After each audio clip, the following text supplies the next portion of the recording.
42 సంవత్సరాలు పూర్తి చేసుకున్నాం తెలుగుదేశం పార్టీ ఏర్పాటు చేసి. ఒక మహనీయుడు ఒక శుభముహూర్తాన్ని పెట్టిన పార్టీ తెలుగుదేశం పార్టీ. తెలుగు జాతి ఆత్మ గౌరవాన్ని చాటి చెప్పిన రోజుది. తెలుగు జాతికి గుర్తింపు వచ్చిన రోజుది. బడుగు బలహీన వర్గాలకు రాజకీయ ప్రాధాన్యత లభించిన రోజుది. ప్రజలకు సంక్షేమం, అభివృద్ధి, సుపరిపాలన పరిచయం చేసిన రోజుది. ఇంకో పక్క ఒక ప్రాంతీయ పార్టీ జాతీయ భావాలతో ముందుకు పోయాం. దేశంలోనే ఒక ప్రత్యేకమైన స్థానం ఏర్పాటు చేసుకున్నాం. నేనందరినీ ఒకటే కోరుతున్నా, క్రీస్తు శకం ఎట్లయిందో తెలుగు జాతికి తెలుగుదేశం శకం కూడా అంతే.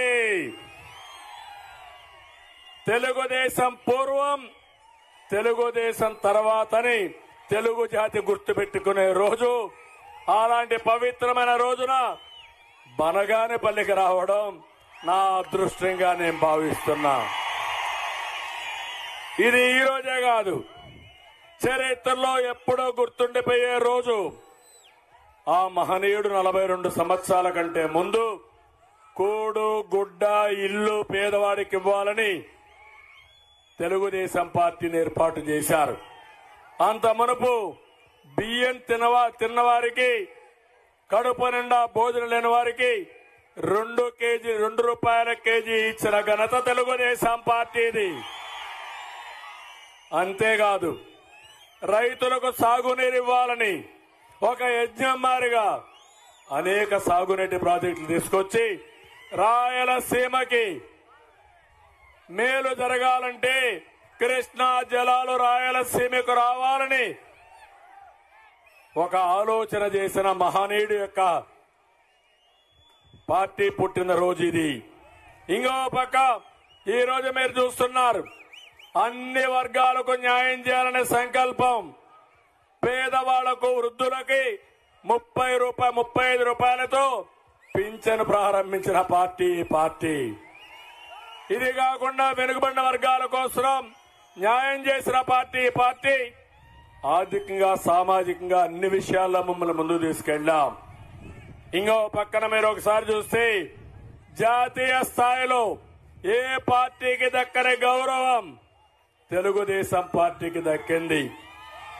నేషనల్ ఫ్రంట్ ఏర్పాటు చేశాడు, యునైటెడ్ ఫ్రంట్ ఏర్పాటు చేశాం, ఎన్డీఏలో భాగస్వాములయ్యాం. మన ఆలోచన ఒకటి, సంపద సృష్టించాలి, ఆ సంపద పేదవాళ్లకు పంచాలి, నిరంతరం పేదరికాన్ని నిర్మూలించడానికి ఈ పార్టీ పనిచేస్తున్నామని చెప్పి కూడా నేను మీకు తెలియజేస్తున్నాను.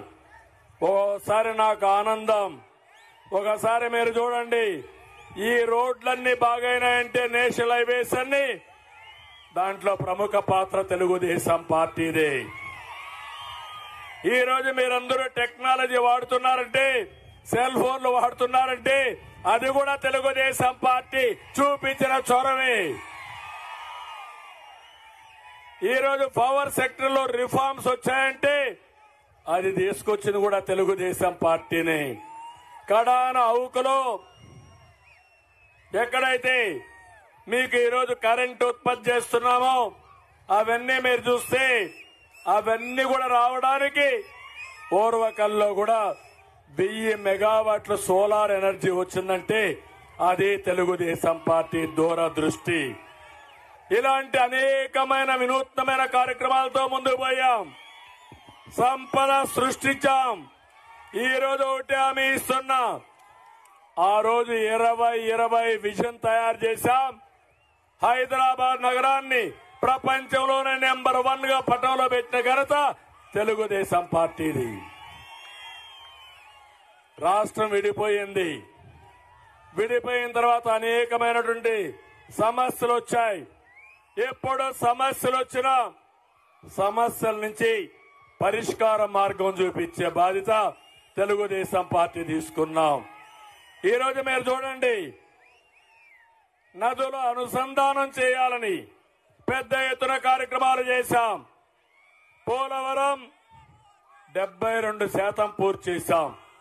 నా సంకల్పం గోదావరి నీళ్లు రాయలసీమకు రావాలి, ప్రతి ఎకరాకు నీళ్లు ఇవ్వాలి అనేది సంకల్పంతో ముందుకు పోయాం. అదే మరిగా పెట్టుబడులు పెద్ద ఎత్తున రావాలని పెట్టుబడుల కోసం ముందుకు పోయాం. నీళ్లుంటే ఏదైనా సాధ్యం నేను చెప్తాను. కడాన కియా మోటార్స్ ని ఒక వెనుకబడిన జిల్లా, పేద జిల్లా అనంతపూర్ జిల్లాకు తీసుకొచ్చిన ఘనత తెలుగుదేశం పార్టీది.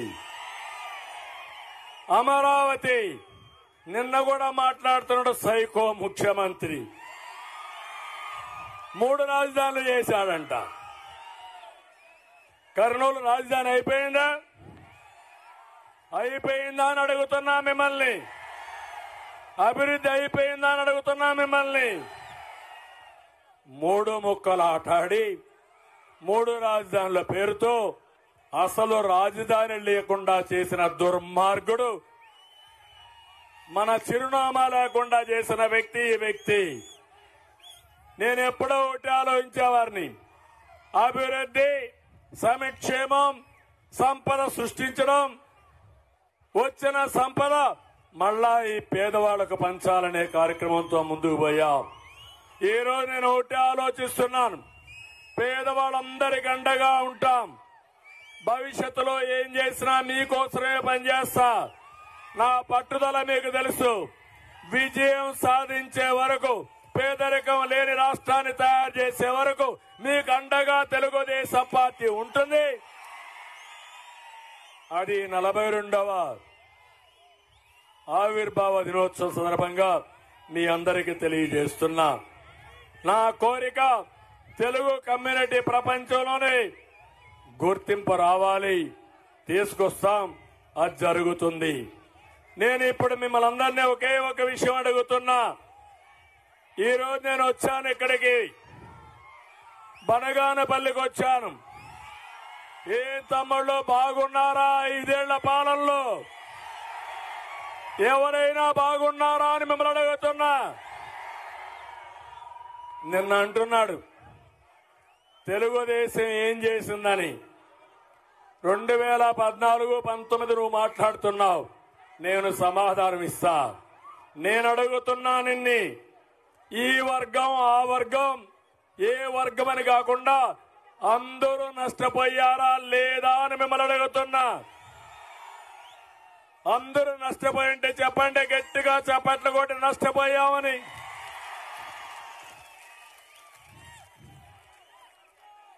ఇక్కడ రైతులున్నారు. రైతన్నలారా మీరు బాగున్నారా? సబ్సిడీ వస్తున్నాయా? గిట్టుబాటు ధర లభిస్తా ఉందా? ఇరిగేషన్ ప్రాజెక్టులు పూర్తి చేశారా? మీ పొలాలకు నీళ్లు వస్తున్నాయా? మహిళలు మీరు చెప్పండి అమ్మా, మీకు రక్షణ ఉందా? నిత్యావసర వస్తువుల ధరలు అందుబాటులో ఉన్నాయా? ఈ ముఖ్యమంత్రి ఇచ్చేది 10 రూపాయలు, దోచేది 100 రూపాయలు, అవునా కాదా? ఈ పరిపాలన మీకు కావాలని అడుగుతున్నా. యువత ఈ రోజు మీ ఉత్సాహం చూస్తున్నా. ఎగిరెగిరి ఆకాశంలో పడుతున్నారు. మంచి ఎండ మిమ్మల్ని చూసి భయపడింది, కానీ మీరు ఎండకు భయపడలేదు.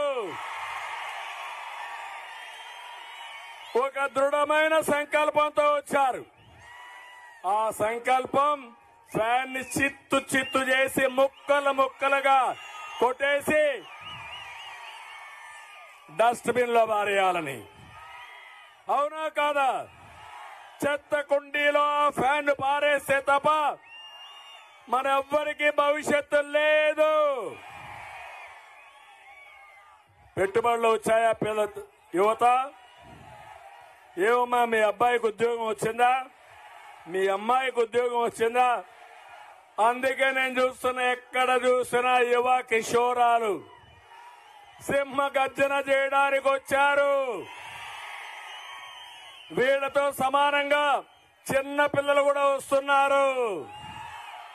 వాళ్ళందరూ నాకు చూపించి 2000 చూపించి, చంద్రన్న నువ్వే మాకు ఆధారం, మా భవిష్యత్తు మీ చేతుల్లో పెడుతున్నామని ఆ తల్లి తండ్రి చెప్తా ఉంటే నా బాధ్యత పెరిగింది. మీ భవిష్యత్తు, మీ పిల్లల భవిష్యత్తు, భావితరాల భవిష్యత్తు కూడా నాంది పలకత. కార్మికులు, కూలీలు మీరు చెప్పండి, మీకు ఉపాధి దొరకతా ఉందని అడుగుతున్నా. భవన నిర్మాణ కార్మికులు మీరు చెప్పండి, మీకు పని దొరికిందా అని మిమ్మల్ని అడుగుతున్నా. బీసీలు, ఎస్సీలు, ఎస్టీలు, మైనారిటీలు అడుగుతున్నా. కార్పొరేషన్ నిధులు వచ్చాయా మీకు? ₹1 రుణం ఇచ్చారా మీకు? ₹1 సబ్సిడీ ఇచ్చారా మీకు? ఏ ఒక్కరికి సహాయం చేయలేదు. వీళ్ళందరూ అయిపోయారు. ప్రభుత్వ ఉద్యోగులు ఉన్నారు ఇక్కడ. ప్రభుత్వ ఉద్యోగులు అడుగుతున్నా, ఏమయ్యా ప్రభుత్వ ఉద్యోగులు, పోలీసులు కూడా ఉన్నారు, మీకు జీతాలు నెలలా వస్తున్నాయా? కొన్నిసార్లు నేను అడిగితే మీ అకౌంట్ కొడుతున్నారు. నేను అడుగుతున్నా, మీ ప్రావిడెంట్ ఫండ్ మీ డబ్బులది, అందులో డబ్బులు తీసుకునే పరిస్థితిలో మీరున్నారా అని మిమ్మల్ని అడుగుతున్నా. వాళ్ళు లేరు. అందుకే నేను వచ్చా, ప్రజాగళం పేరుతో వచ్చా, సింహ గర్జన చేయడానికి వచ్చా, శంఖారావం పూరించడానికి వచ్చా, ప్రజల్ని చైతన్యవంతులు చేయడానికి వచ్చా, అన్ని వర్గాల్లో చైతన్యం చేసుకొచ్చి వైఎస్ఆర్ కాంగ్రెస్ పార్టీని చిత్తుగా ఓడించడానికి వచ్చా. ఓడించడమని చెప్పడానికి వచ్చాను. మీరు సిద్ధమా అని మిమ్మల్ని అడుగుతున్నా. నిన్న మొన్న వచ్చాడు, ముందు సిద్ధం బోర్డు పెట్టాడు, ఇప్పుడు మేము సిద్ధమని వచ్చాడు. మా తమ్ముడు అడుగుతున్నాడు, తాగునీళ్ళు ఇవ్వలేని మీరు ఎన్నికలకు వచ్చారు. ఈరోజు సాగునీరు ఇవ్వలేని మీరు ఎన్నికలకు వచ్చారు. మీరు కర్నూలులో నిన్నే చూశారు, తాగేదానికి నీళ్లు లేక, స్నానానికి నీళ్లు లేక. మీరు ఒకసారి చూస్తే వారం రోజులు 10 రోజులకు ఒకసారి స్నానం చేస్తున్నారు. ముఖ్యమంత్రిని అడుగుతున్నా, ఈరోజు నువ్వు కడుక్కోవడానికి కూడా నీళ్లు లేవు ఈ రాయలసీమలో. అవునా కాదా? నీళ్లున్నాయా రాయలసీమలో? అందుకే మీరు ఒకసారి చూస్తే జగన్మోహన్ రెడ్డి మొన్నటి వరకు పరదాలు పెట్టుకొని తిరిగాడు. ఆకాశంలో తిరిగితే కిందన చెట్లు కొట్టేశారు. అదే సమయంలో అన్ని స్కూళ్లన్నీ మూయించి బలవంతంగా మనుషులు తీసుకుపోయారు, కూలీ మనుషుల్ని. నిన్న కూడా తీసుకుపోయారు. నిలిచారా మనుషులు అక్కడ? ఉన్నారా మనుషులు అక్కడ? ఎందుకు లేరు? సాయంత్రం పూట మీ మీటింగులు వెలవెల, మీ యాత్ర తుస్సైపోయింది. మంచి మధ్యాహ్నం, మిట్ట మధ్యాహ్నం మా ప్రజానీకం, మా ఆడబిడ్డలు మేము పోరాటానికి సిద్ధం, మిమ్మల్ని ఓడించడానికి మేము సిద్ధమని నిర్ణయించుకొని ఎన్నికల యుద్ధానికి వచ్చారు. అవునా కాదా? అది జరగకపోతే ఈరోజు మీకందరికీ ఒకటే చెప్తున్నా, నేను కొన్ని విషయాలు మీకు చెప్పాలి. ప్రతి ఇంటిని, ప్రతి ఊరిని, ప్రతి ప్రాంతాన్ని నాశనం చేసిన చరిత్రహీనుడు ఎవరయ్యా? ఎవరు? ఎవరు?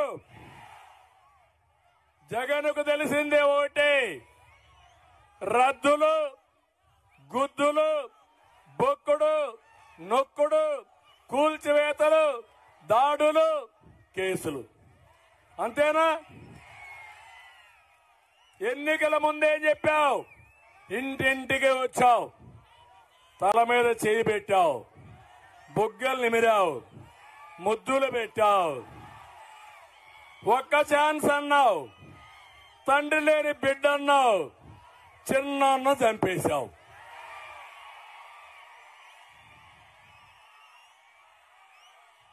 అవునా కాదా? చిన్నాన్న చంపి చెల్లెల్ని జైలుకు పంపించాలని ఆలోచిస్తున్నావు. దోషుల్ని మాత్రం పక్కన పెట్టుకొని తిరుగుతున్నావు నువ్వు. ఆ దోషికి మీ చిన్నాన్నని హత్య చేయించి, ఎవరైతే హత్య చేయించారో వాళ్ళకే సీట్ ఇచ్చి మీ నాన్నని మీ చిన్నాన్నని వెక్కిరిస్తావా నువ్వు? ఆత్మకు క్షోభ పెడతావా నువ్వు అని అడుగుతున్నా. ఇది న్యాయమా అని మిమ్మల్ని అడుగుతున్నా.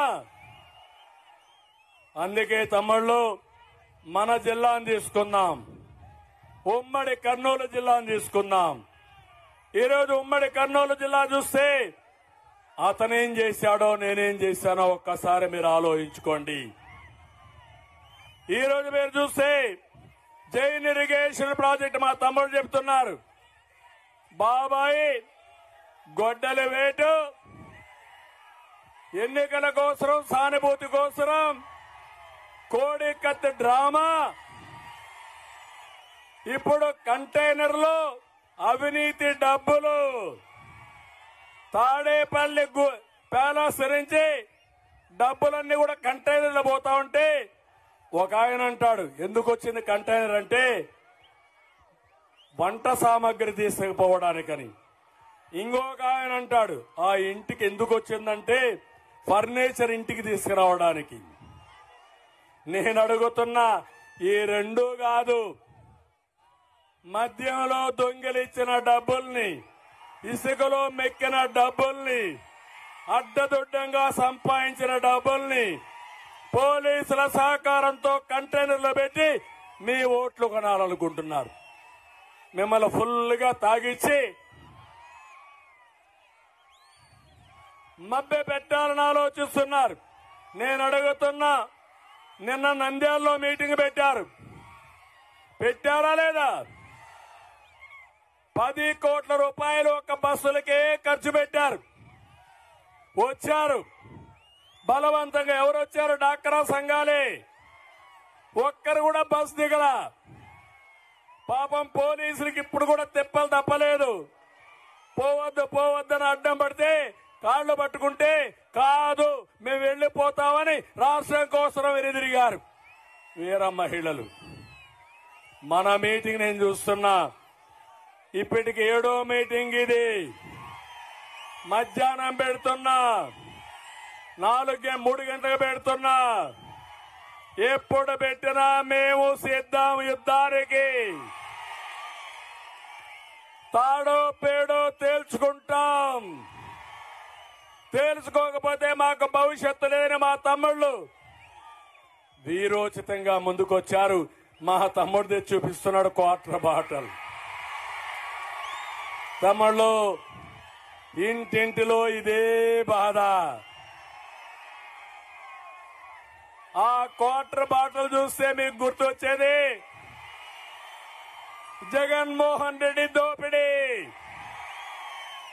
200 రూపాయలు క్వార్టర్ 60 రూపాయలు క్వార్టర్ బాటిల్ ఎంత ఇప్పుడు? ఎంత? 200. 140 రూపాయలు ఎవరికి పోతా ఉంది? ఎవరికి పోతా ఉంది? తాడేపల్లి కొంపకు పోతా ఉందా లేదా? మీ రక్తం తాగే జలగవునా కాదా? అలాంటి వ్యక్తిని క్షమిస్తారా అని మిమ్మల్ని అడుగుతున్నా. మీ ఆరోగ్యాన్ని పాడు చేశాడు, మీ కుటుంబానికి నష్టం చేశాడు, మిమ్మల్ని ఆర్థికంగా దివాలా తీశాడు, కడుపు నిండా తిండి తినకుండా మిమ్మల్ని ఇబ్బంది పెట్టే దుర్మార్గుడు మీరు ఆలోచిస్తారా అని అడుగుతున్నా. ఇక్కడ ఈ జిల్లాలో నేను అభివృద్ధికి నాంది పలికాను. జైన్ ఇరిగేషన్ అయితే 365 కోట్ల రూపాయలతో ఒక ప్రాజెక్టు తీసుకొస్తే అది పోయింది. నందికొట్కూరులో మెగా సీడ్ ఫ్యాక్టరీ కోసం ప్రపంచమంతా తిరిగి ఇక్కడికి తీసుకొచ్చాను. ఆ ఫ్యాక్టరీ వచ్చుంటే మొత్తం ఈ జిల్లా అంతా రైతాంగానికి విత్తనాలు తయారు చేసి విత్తనాలు పండించి ప్రపంచమంతా పంపించే పరిస్థితి వచ్చేది. అది పుణ్యం కట్టుకున్నాడు. ఇంకో పక్క ఎమ్మిగనూరులో టెక్స్టైల్ పార్క్ పెడితే దాన్ని రద్దు చేశాడు. అందుకే నేను అంటున్నా, మనది విజన్, జగన్ది పాయిజన్.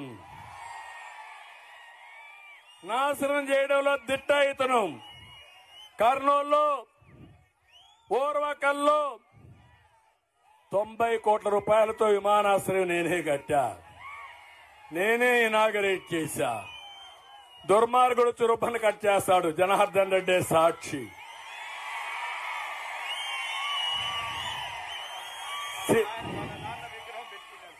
మళ్ళా దానికి వాళ్ళ నాన్న విగ్రహం పెట్టాల్సింది, నా ఫోటో అక్కడ. అవునా కాదా? అంటే నువ్వు కట్టలేవు, ఎవరో కట్టిన దానికి రిబ్బన్ కట్ చేస్తావు, నీ రంగేసుకుంటావు. దానికి కాదు రంగు వేయాల్సింది, నీ ముఖానికి వేయాల రంగు. నేను ఓర్వకల్లో ఇండస్ట్రియల్ టౌన్షిప్ ఏర్పాటు చేసి హైదరాబాద్ నుంచి ఉద్యోగాలకు ఇక్కడ రావాలనుకున్నా. ఈరోజు హైదరాబాద్ కు ప్రపంచంతో వస్తారంటే అది నా చరవే. అవునా కాదా? ఇంకో పక్క 6,000 కోట్లతో సోలార్ పార్క్ పెట్టాం. 5,000 మందికి ఉద్యోగాలు ఇచ్చే పరిస్థితి వచ్చింది.